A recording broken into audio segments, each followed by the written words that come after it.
The clock is ticking, getting ever so close to the Super Bowl of politics when it comes to the state of Iowa. Gosh, yes. Isn't that true? Isn't that true? Super Bowl of politics for us. Then afterwards, the next day, then Iowa turns back into a pumpkin again, and there are some of the candidates that are going to turn into mice and disappear. Right. So, but let's, I think that this is kind of a throwback Thursday for us. So let's take a look at the entire evangelical movement in the Caucasus and where it really came from. And I think in this case, this is the only time where I saw that the Iowa poll missed a trend. And I mean, number one, they have the best record as far as I'm concerned about predicting where things go. But the evangelicals were pretty well hidden. Nobody really was seeing any movement in their direction, nor did the pollsters know who to talk to. So this is back in 1988. There's an individual. I don't know how many of you sign up for or watch the 700 Club. Mm-hmm. Yes. Well, Pat Robertson. Pat Robertson. I love drawing Pat Robertson.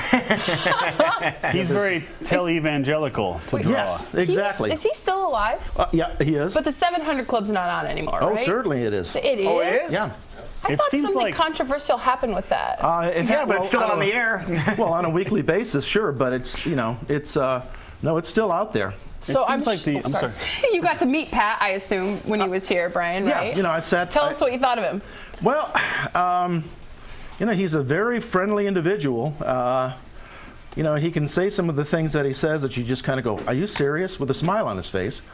But he was the first one to really bring the evangelical vote out and into the political mainstream. Where did the term moral majority come from? Was that around this time, or was No, moral majority was back in the Nixon administration. Oh, that far back. Oh, yeah. Oh, that makes sense. Nixon. I get it. And that was aimed specifically at the college students of the era, 60s, late 60s. So. Oh, I see. Okay. And no, but this is a little bit different, and I don't think that I think the first time that I've heard moral majority since the 60s has been from Donald Trump.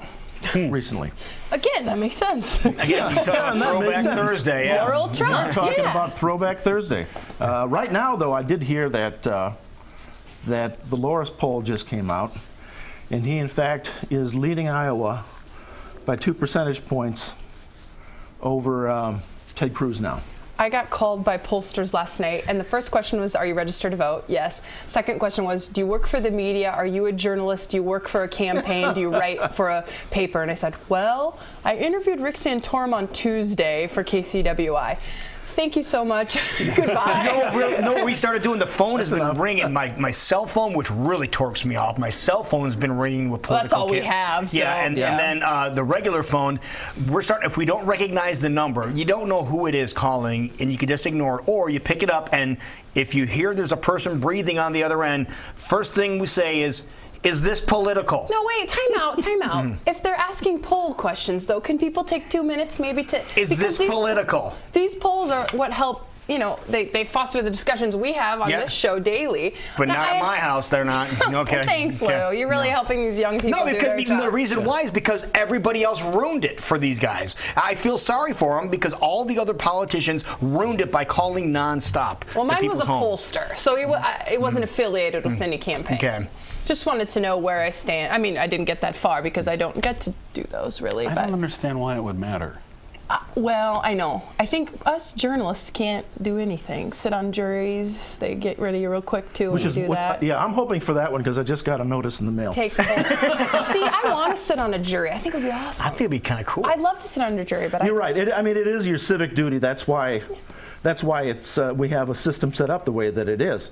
Help the pollsters out. I feel he was he could tell I was going to do it until he asked that question. He goes, "Oh, I'm sorry you can't participate." I said, "Me too." No, so next time a pollster calls me, I go, "Here's Molly's number." She'll do it. Now, if I was a pollster and I called someone and they told me they were in the media, I'd say, "Oh, you're a Democrat then. Thanks a lot." Oh, you would say that, huh? And I'd be right about 80% of the time. I don't know about that anymore. There's a lot of conservative media. Well, and speaking of Christian conservative, who you're drawing right here, they get, a lot of pull as far as the conversation goes. I don't know on the actual vote, but I mean, they are 60%. targeted. The Christian conservatives in our state are targeted as a group that is coveted by candidates, especially typically on the Republican Right. side. Definitely. They're a coveted group. They go for them. I think because they're a vocal group too.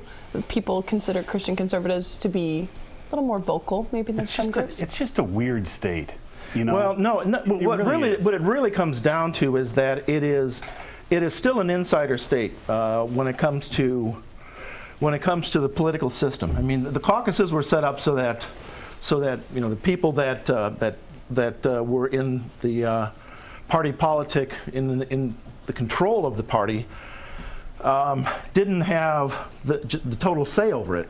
But what's happened is that you've had subgroups of whatever party make a decision that we're going to get our people out, we're going to get them to the caucuses, and therefore we control the process. And they do that. I mean, They organize. They organize. They strategize. Right.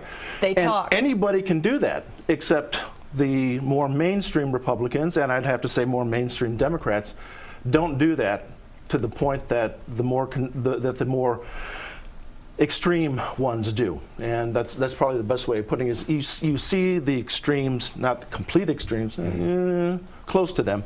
On both wings are the ones that'll show up on a snowy night, below zero, for the caucuses. So, and since 1988, when Pat Robertson here, that's a Antenna. TV antenna. That's, I was going to say TV antenna. Yeah. I've heard about those. Yeah, okay. Since that time, his control there, it really did stun the Republican Party, because he first won the straw poll. He beat not just George Bush, who was a sitting vice president at the time, he also beat Bob Dole. And then they thought that he had disappeared, so by the time the caucuses came, he produced another stunner by winning the caucuses with Bob Dole and with George H.W. Bush coming in third place. I remember that. Right. Yeah. Wow. That was a real stunner. There you go. All right. So we're almost in the home stretch. What do we have left? 12, 13 days, 14 days? About that. No, less than that. Yeah. Yeah. So we are in the home stretch. I think this is going to be pretty similar to last time, where we didn't know up until the last minute who was going to be winning it. So I'm going with that still. All right. Sounds like a plan. All right.